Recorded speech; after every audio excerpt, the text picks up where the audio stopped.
दर्शक बंधु 2017 मसीह चांदावाली पहला विज्ञापित अंचल परिषदर मान्यता मात्र 2022 अनुष्ठित है निर्वाचन 17-22 मध्य चली ऑफिसरी शासन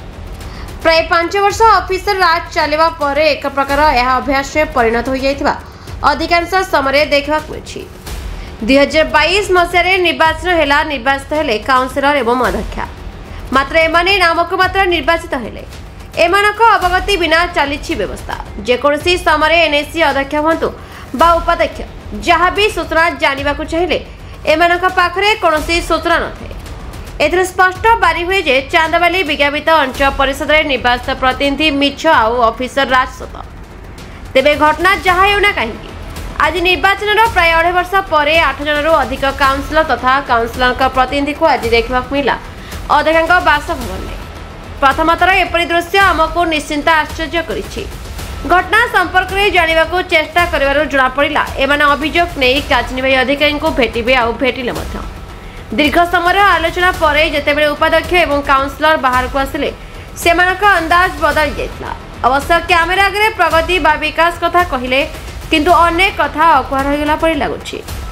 सुनंतु कोन कहउछन्ते उपाध्यक्ष अमरेंद्र साहू आ बुझी जानतु घर पाखरु केबिन बंद कौन घटना कौन आज जो काउंसिलर भाई मैंने सब आम एकजुट होइलु आमर टिके अभियोग थिला आमे चांदवाली रे जो नुआ सरकार आसला पर सरकार चेंज नुआ सरकार आसला पर काम ठप हो जाइए से कामटा केमिति त्वरान्वित हम काम केमिति चांदवाली आम चांदवाली जो आमर अच्छी चांदवाली आम डेभलपमेंट करूँ चांदवाली केमिति उन्नति हम समस्त लक्ष्य हूँ गोटे जिन चांदवाली डेभलपमेंट जो काउंसिलर भाई मानकर जे आमर 17/7/2023 आमर काउंसिल मीटिंग होता आमर टे कन्फ्यूज पड़ू एवं जो 7-8 दिन हम सी नोटिस जो ये आसिक आमको दिगला काउंसिलर मानक दिगला सेटा आमर बुझाणा टे मिसअंडरस्टांडिंग रही से जो आम आम एक्जिक्यूटिव अफिसर को पचारू सार आमको बुझेदे भी एटा आमर आमर ऑफिसर स्टाफ कम दृष्टि आम एटा दे पार नथुलु से डिले है आमर आग को जहाँ सब कार्यकारी हम से बाबद लिखाई आम सार आम गोटे गोटे पॉइंट पचारू सार भी आमको बुझेदे काउंसिलर भाई मैंने आपात 60-70% आम बुझीपार्चु तथापि आम 100% बुझीपारनु बोले आमर आम चांदवाली जो डेभलपमेंट सार को पचारे सार कहले आमर यही सार को पचारे यही सार को पचारू आम टाउन हॉल लाइब्रेरी आउ बस स्टाण्ड आमर ऑफिस जो रूमटा सब डेभलपमेंट केमिति हम